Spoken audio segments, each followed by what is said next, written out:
I want to bring my mother's spirit. I want to bring the women in prison that I've left behind. I want to bring my son, Anthony. Deborah Jones, a.k.a. Green Eyes. My mother. My brothers. Willie Redmond, a.k.a. June. Tommy Shakur Ross. Veronica Hernandez. Cardi Keyshawn Taylor.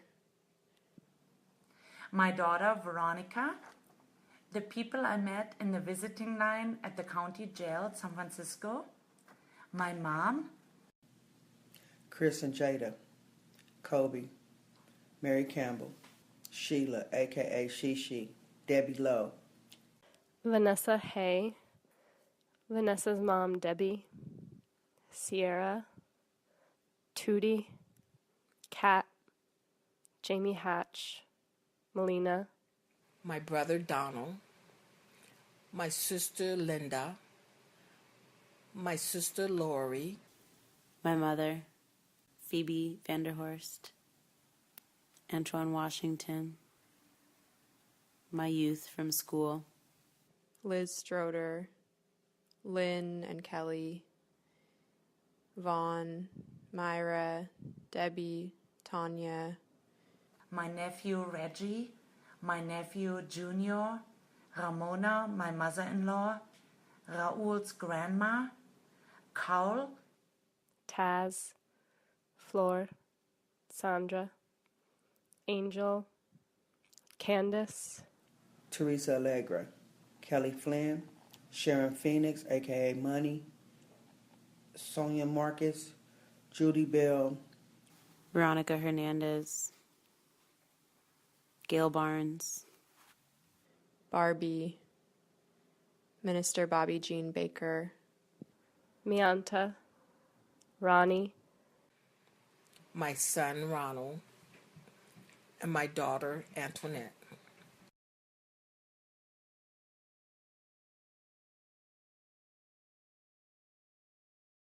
My brother's a lifer. He's been locked up.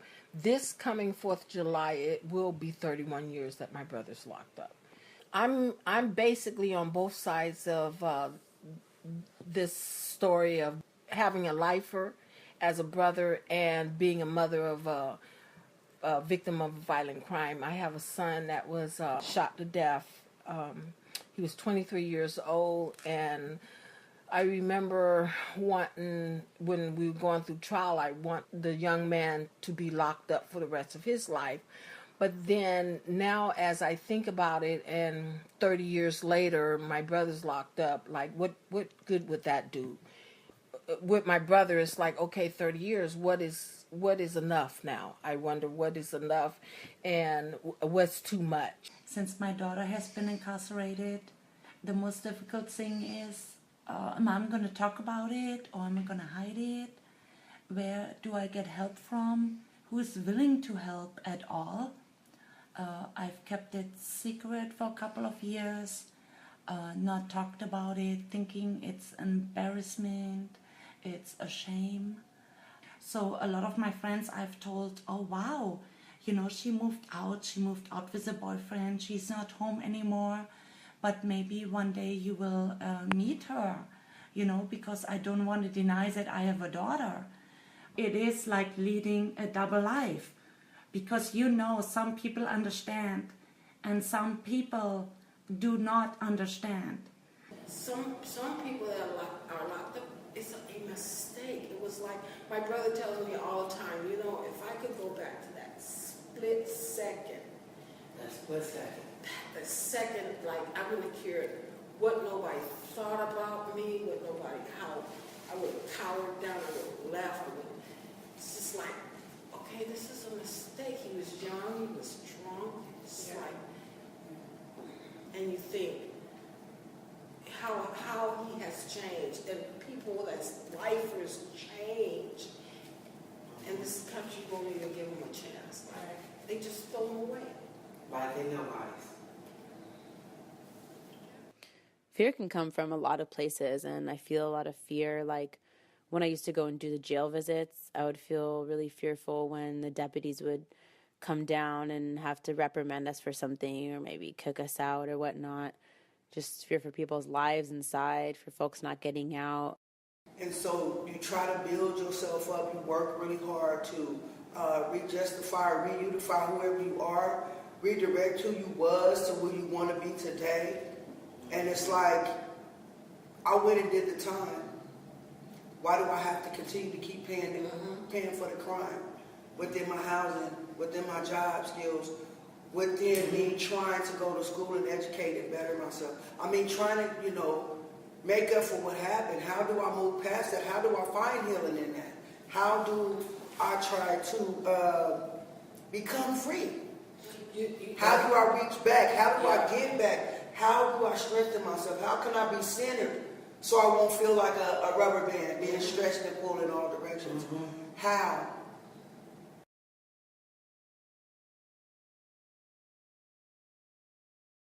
So sometimes I feel kind of defeated, and it makes me feel small, and like it's hard to move.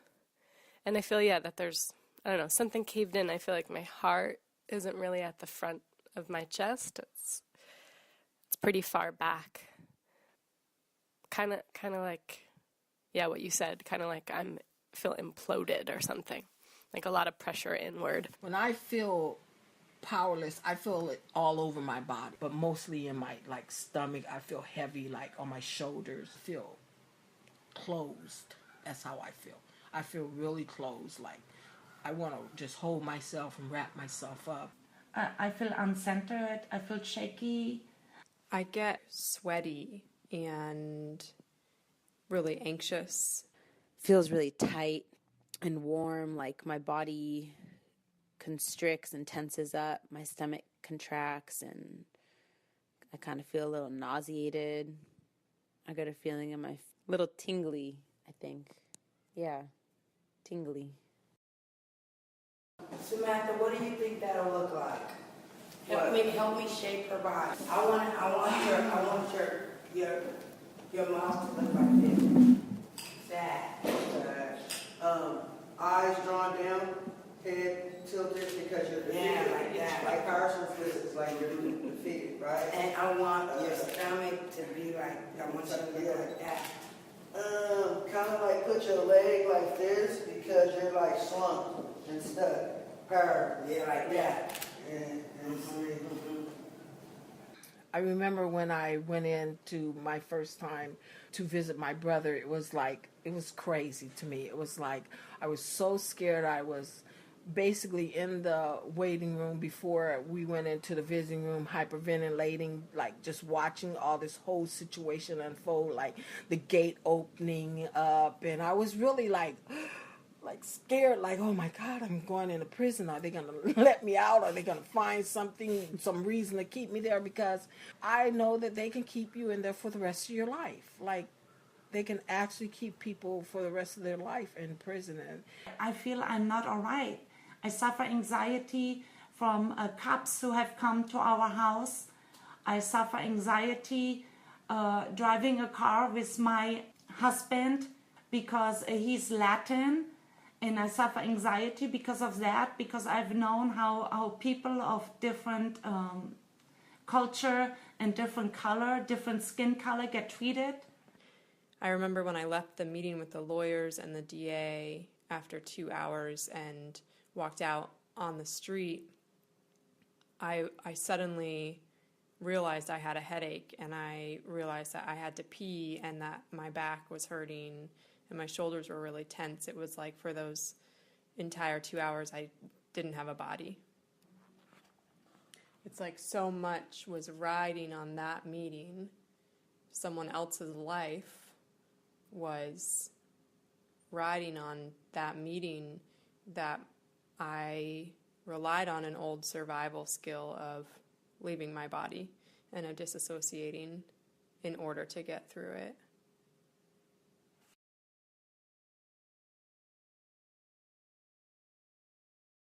And now, what do I do to take care of myself today? I read meditation books. I go to therapy. I have a powerful support group. Some of y'all sitting right here.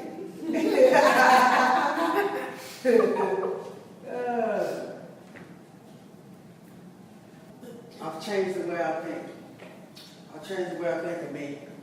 I did whatever the state of California told me to do to get to come see my brother. I knew I couldn't live with the fact if something happened to him and I never got to go see him. And I was in control of the situation.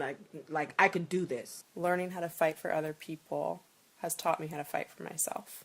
Part of what has brought me to this community and to this fight is to heal myself and to heal things that have happened to me.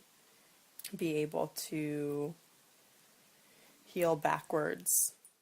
Witnessing the amount of trauma that we do in this community it's intense, and we witness a lot of joy and a lot of power as well. But I think I really have learned and am continuously learning about how to kind of build some sort of like membrane around me, like that's permeable, so that things don't completely become absorbed and consumed in my body and in my life, but that I have a sense of control and I have a sense of things that I can keep at a distance, that I can see and witness, but also that don't completely inhabit me.